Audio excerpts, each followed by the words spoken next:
Hello, everybody. Welcome to the Dice Stormers talk. We're experimenting with a little bit of podcast magic here. And so we'll be releasing this on our channel as a video, but also onto podcasts for you to take us onto the bus with you or go for a walk in the park with us. And you can hear us natter about weird things. Put you to sleep late at Put you to sleep night at or night. wake you up first thing in the morning. Sit on the toilet and listen to us talk. Yeah. Okay. Second thoughts, don't tell us where you listen to it. Yeah. Can you imagine if we inspire a movement? You're like, wow, you guys are great. You're better than any laxative. Anyway, sorry, I've derailed us. Anyway. Yep. I don't think we want to go down that hole to be. Okay. No, sorry, my fault. Okay. All right, good. So I posted a question in a YouTube short about what you would like us to hear us talk about, and I'm certainly we certainly got a good response from that. And one of the questions was, how do you construct a narrative? And I thought that was a great question, but kind of a big question, kind of a big thing to kind of tackle in a YouTube short. So I thought I'd get the guys together and we could tackle it here. We're currently playing Murray's game of Call of Cthulhu, and you've constructed this narrative completely out of whole cloth. Yep. Do you want to talk us through? I think there's different ways you can approach narrative in terms of the story you're trying to tell. And the first thing for me is there is generally a mystery or a problem or something that needs solving that you invite the players and the investigators and their characters along to solve that and somehow engage them in that mystery. And so in this one, Vozrozhdenia, when we did the session 0, was to make characters who were somehow invested in that mystery. So John's character is an epidemiologist, and it involves anthrax poisoning, and your character is an arms dealer, so is interested in where's my anthrax. So in that sense, and it doesn't have to be the same engagement from each character. It can be a different engagement. And so that can involve tensions with the characters in terms of, oh, you're one of them. Oh, you're one of them. And you need to resolve that or work through it. But I think that mystery gets the characters and the players in and like, oh, my character really wants to know what's going on. And for me, it can be, and this is depending, are you doing a one shot that's going to be 3 hours of gaming and it's done? Are you doing a campaign? Are you doing the length of the story you're trying to tell can evolve and be different things. So in this case, it's a mystery. It's going to be about 8 or 9 hours of gaming. So there needs to be some twists. And one of those twists in my case was straight up. As soon as the characters were in the adventure they thought they were in, I threw a curveball at them and took them somewhere completely different. It's related, but when they went there, they didn't know it was related. And then as they've gone through, oh, that was related. Yes, it was. So that is quite nice, especially as a narrative driver. You go, yes, they got that was actually relevant. It wasn't a completely irrelevant side turn. And I think that's one of the things that can frustrate is if you go on a side quest that actually has nothing to do with the quest you're on. It's like, why did we go on that side quest? Having said that, longer campaigns can have a longer overarching story as well, but they can also be a shift in the sense that the story is now not what's the mystery, it's I want to spend time with these characters in this environment, in this world, interacting with these other characters. So can we go back a step though? Because one thing that I found, I have a really hard time tracking characters' motivations. Right. And so when you're saying, you gave different, all of the different characters had different motivations about why they wanted to get to the anthrax.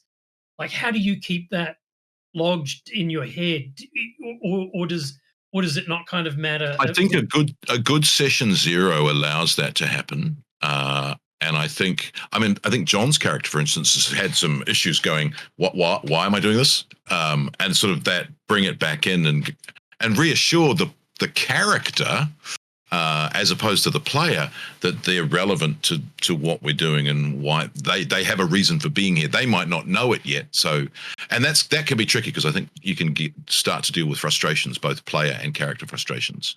And yeah, it's a really interesting, especially Call of Cthulhu, and I think it's different from other systems.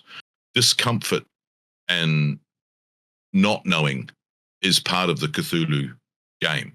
Yeah. Not knowing what's going on, not knowing how to defeat the thing, not knowing what the solution is actually part of the narrative and part of the mystery that your players enjoy unraveling. Whereas I think the tricky part with that is that you you need to be able to provide enough hooks to get the players in. So the mystery needs to be intriguing enough to grab the players and not so mysterious that they feel clueless in the space that they're operating from. And I think that balance is a really tricky one to get for Cthulhu. Yeah, giving players success, especially in Cthulhu where you're fighting, outer gods and old ones, can be very tricky because it's like, I don't feel like I'm going to succeed. And so that idea of having little steps of success is good. And I think I also meant like because Cthulhu, and this maybe applies to some of the comments on the YouTube short, is that you're trying to seed little clues in the whole way through in the hope that by the end of it, the players know what's going on, or at least are satisfied with the information that they've got. And so part of the struggle of a games master in this is be able to put those little seeds in so that there's the aha moment that allows them to go, oh, I get it. Oh my God, this is bigger than I thought it was going to be. And that's a tricky space to sit in. As opposed to you've said the thing that should be the seed that didn't get noticed, hasn't been noticed, and then when it comes relevant, no one remembers. And you're like, do you remember back 4 hours ago when you don't? Oh, well, I did. If you look back, so yeah, I think that's and it's interesting because I think other systems have more straightforward narrative arcs. It's much more linear. Oh, this is the problem. This is what we need to do about it. Whereas I think in Cthulhu and some other systems that this is the problem. Oh, that's not the problem. That actually is indicative of a different problem. I have no idea what I'm going to do about it. Okay. Oh, now I feel stuck and lost. And I think from a player perspective, sitting in that is interesting because it's not something that other gaming systems expect you to do. And I suppose trusting your games master or your keeper in this case to have a vision that's not going to let you go off track too far. And we've played games where the players have been absolutely on track and they started to doubt themselves, going, I think we've made the wrong decision. And I'm like, no, you've made exactly the right decision. How do I tell you you've made exactly the right decision without saying, stop, you've made exactly the right decision? So that's a really interesting. And I think also because we're filming it, it's different than live at a table, for instance, where you can break and go, you guys are doing brilliantly. You guys, even if the players don't know they're doing brilliantly, when the keeper goes, you guys are doing exactly what you need to do. Oh, are we? Okay. All right. I have no idea why yet, but those pieces should fall into place. Yeah, in a satisfying way.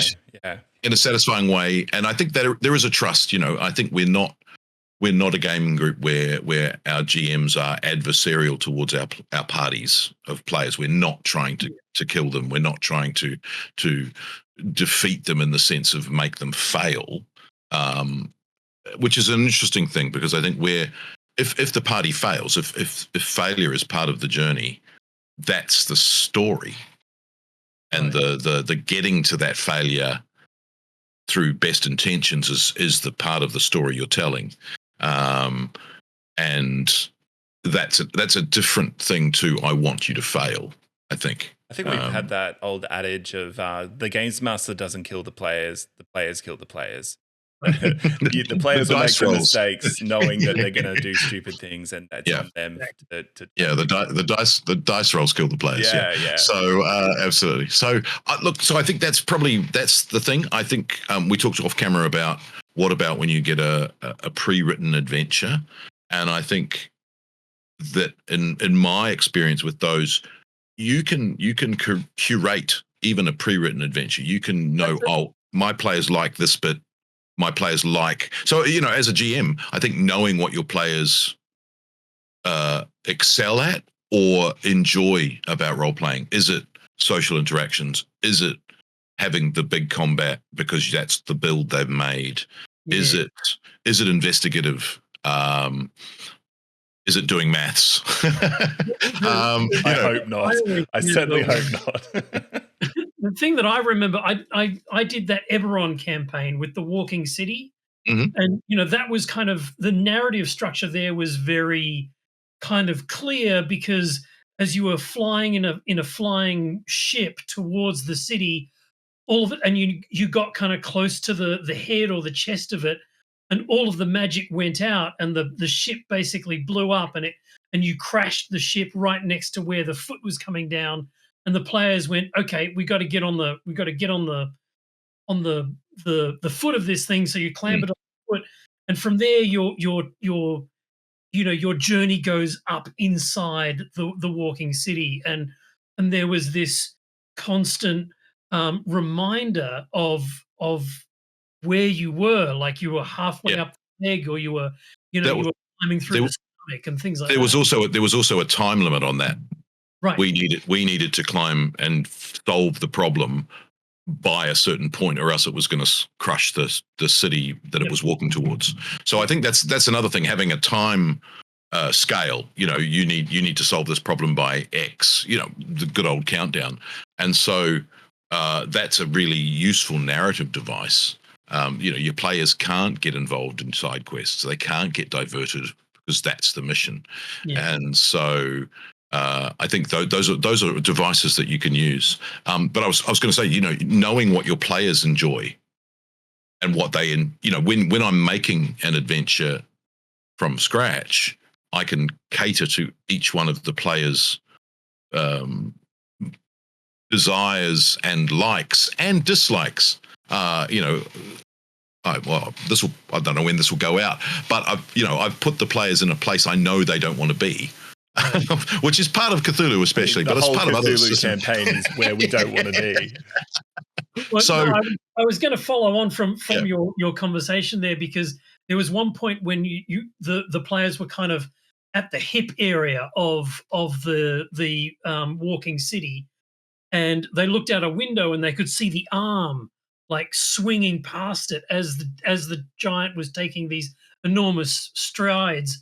And Ben just lost his mind. He was just like, "Oh wow, that's so cool!" And so I made sure to spatter moments like that. You know, when you were on the back of the creature, and you know you could see the thing receding in the distance, and you could see mountains and things pass you by and things like that. Yeah, I think that's also something as a GM, is you're part of the process. You're not, I wrote this, I now read it out to you as written, and it's a thing that is finite. It's like, so in the last episode, you know, when I talked about being at the bottom of the sinkhole and seeing blackness above you when before it was blue sky, that really affected the players live in game. So you're like, oh, well, I'll double down on that. Let's go. So I think you need to be able to be responsive to what your players are enjoying in the moment, even if it wasn't something you could predict. You know, that when you write it and you're like, well, I know that player likes that sort of encounter, that player likes that, player likes that, and then suddenly in the middle of the actual session, a player or all of the players go, oh, this is cool. Go with it. Don't go, oh, well, I haven't written any more about that. You know, that's where you as a GM need to improvise from a narrative structure perspective. So I think that's something else, is that catering to all of those, that what you know about your players is something that you can build into the way you write stories. The rule of cool kind of thing. So if there's something really cool that you reckon could happen, look for that. Make it. Yeah. but also when as you know, what I found cool isn't necessarily here's a piece of history. Oh my god, Murray, that's so boring. Exposition. If you find something cool, actually, if your players find something cool, even if you're like, oh, that was just a throwaway line. If they find it cool, go with what they're enjoying, rather than doubling down on I'm enjoying this, and your players are like falling asleep on you. I've only ever had that happen once. And so, it's like, oh, you're not enjoying what I'm enjoying. So I think there is a sensitivity around keeping and being aware of how people are feeling, and we've dealt with some games that have had some very sensitive subject. When we did the Whitechapel murders, we had to be very sort of careful. And I think we've done a couple of games where we talked about slavery, and we had to point out that we, as people in the real world, didn't approve of slavery, but that was the story we were telling in the role playing. So, and obviously if you're playing in a game where you're not filming it, you don't necessarily have to have those caveats, because everyone kind of understands that this is a game. All right. Well, so you talk about reading the players and having those moments of improvisation and going yes and doubling down and all that sort of stuff.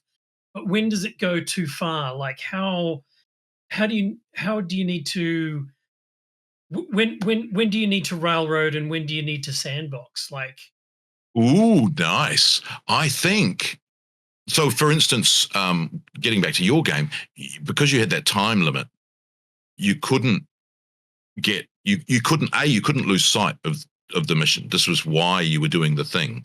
And of course, it's interesting because there's game time and there's real time. The game time of an hour and a half to fight out something that's happening in a minute is great, but it only was a minute. And yet within that, that's a minute more on the clock. And so I think in that sense, as the GM, you need to keep track of what the end game is. Where are you trying to get them to? Why are you getting them there? What's the repercussions if they don't? And look, it's interesting. I mean, the red box keep on the borderlands is the having a raven saying, "You've gone too far, turn around, go where," is the very end of railroading. And I think the sensitivity thing is when you feel like you've railroaded and your players go, wow, that was so organic, and you're like, oh, okay, I thought I really, really made you go down that path. And they are unaware that you really made them go down that path. It's a choice of like a choice disguised, essentially. You're trying to make them think that they've got options. But in actual fact, there's only really one option, but it looks to them and they feel like they're making or the smartest decision that they could make in the moment. I think if they felt like they could have done something different, they don't feel they got railroaded. Whereas whatever seeds you've dropped in terms of this is the way to go. And again, I mean, on occasion I've had that. We had a game where we were chasing a Nazi flag, and I thought I'd given you all the seeds to go, yeah, you're doing exactly right. And it was like, oh, I think we've made the wrong choice. I'm like, no. So, and then, more seeds, which can be a drop of blood. It can be a footprint. It can be just that little bit of encouragement for the player and the character to say you're on the right path. Or you fudge it and you go, oh, you want to go left? That's fine. I'll just make everything I was going to do that was going right. Yes. And that's again when I was going to say about when you have a published adventure, or they're not going to room 17. I really wanted them to go to room 17. Move room 17 to the next room they're going to go into. You know what's in room 17. They don't. And so I think that we have to do this as per is not. It's a recipe, not. Does that make sense? It's a recipe that you can change the steps on, rather than it being you have to follow as written. Okay, John ran a game for us that I'd never played before. We didn't put it on camera, so we can kind of talk about it here. But Werewolf the Apocalypse. There was a factory that we had to go to. and I felt like the way that we got there in the end was super organic, but clearly it was where you wanted us to be. How did you go about getting us to the place, and how did you, craft the narrative to move us there? I'm pretty sure I railroaded you, if I recall correctly. It felt so organic. Yeah, yeah. No, well, I mean, one, I think that we probably do a lot because we know each other so well, is that Yeah, we kind of know what the choices are that we're going to make. Or it's much more likely that I'll know what choices you guys are going to make because I kind of know you. Whereas if we had a new person come join the group, you'd have that sudden out of left field kind of idea that I wouldn't be prepared for. And I think we all do that unconsciously all the time. So I think that kind of helps it. But I think you're just creating little seeds all the way through, your little hints here and there. I think I had a cat spirit led us, through the spirit world. Yeah. Whereas you went, the way over to kind of make yeah. it so it wasn't like follow the cat is you bond the player to the cat. So they want to go where the cat, they're invested in the cat. And so they'll naturally want to protect it and look after it. But if you just had said some random spirit come up and say, follow me, I've got an adventure waiting for you, it just doesn't work. But if you have the players go, oh, I really want to, I don't know why this cat is in trouble, but I've just saved it from a deadly disease and I have a bond with it now. I'm going to go and try and look after it. well, that works for me a lot more than my character's personal motivations for getting to a place. If the whole group is invested, or the whole group sees the value in going there, then as a GM, I find that a lot easier to track rather than individual I motivations. think it was interesting because I think in that case we actually split the party as well, which was a different thing, which was your character has a thing it can do. How do you get there? And so it was, I can do the thing I can do. And with the rest of us, it was like, well, we should follow the cat through the spirit world because we can do that. That's great. We can do this thing. So there, in a way, it wasn't where do you want to go? It was how do you get there? And so the destination was in fact already railroaded. Yeah. It's not the distance between the places is also completely subjective. So you taking this fictitious route doesn't actually matter because you don't know how long it takes. So the other group, you can all get there at basically the same time, and that's totally fine because no one knows any different. And didn't some of us go through the spirit world, and some of us leapt from one building to the other and came in through the vents? And sort of stuff. All of that was just felt really so I think it's a really interesting mix because it can be you're essentially making pictures in people's heads. And I think coming back to John's point, I think one of the interesting things is us as a playing group, we are looking for the thing that will cohese the narrative together for us as a group.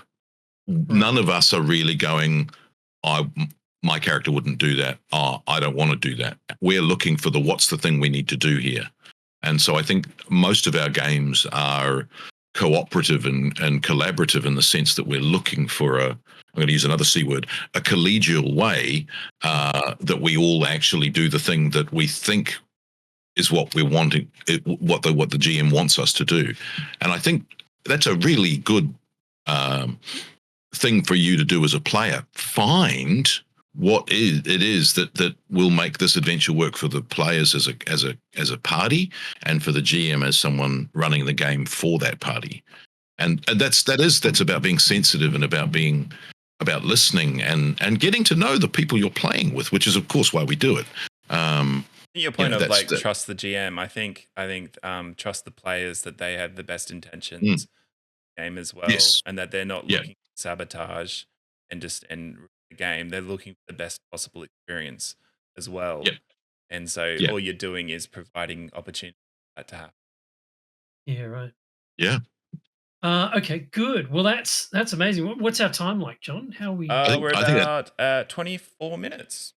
I think that was a mic drop moment. I feel like we've done tips, little tips for GMing already throughout that one. But does anyone have a tip? Oh, look, I think I've got think- one I thought of earlier, but I'm happy to pass it over to anyone.